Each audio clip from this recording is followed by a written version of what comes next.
ថ្ងៃនេះយើងមកតេស្តឡាន Mitsubishi Triton ឆ្នាំ2012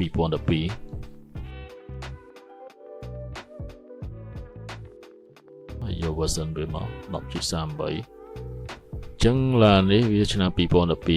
4D56 អញ្ចឹងយើងចូល System Technology យក System Scan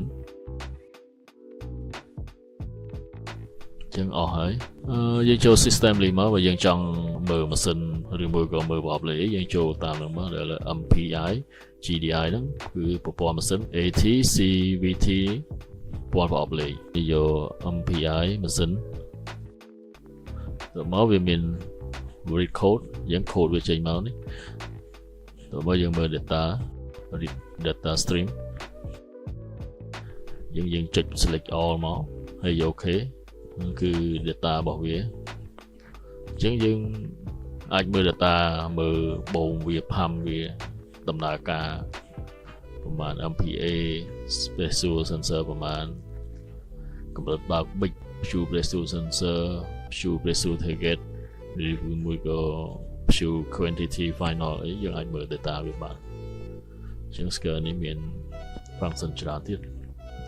ចឹងវាមាននៅលើហ្នឹងវាមាន read code វាមាន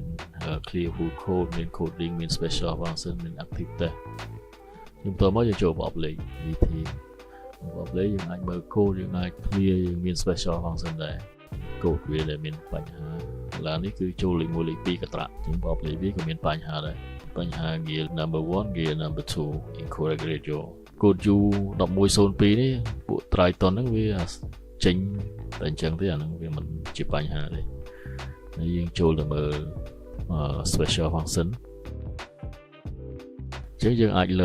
learn value reset នេះយើងអាច learn ប្រអប់លេខនៅពេលដែលមានបញ្ហាខ្លះយើងអាច learn វាបាត់ដែរវាហោឡានដាក់លេខអុកអីយើងអាច learn ជួនកាលអាចបាត់ដែរនេះវាឲ្យ function នេះឲ្យតែបើកសោទេអត់ឲ្យបិឆេះទេអញ្ចឹងនៅពេលដែលយើង learn វាត្រូវតែបិទសោហើយបន្តមកយើងដេបិឆេះអញ្ចឹងបន្តមកវា complete ហើយ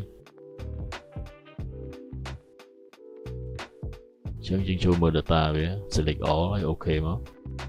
ចឹង data ប្រអប់លេខក៏យើងអាចមើលបានដូចគ្នា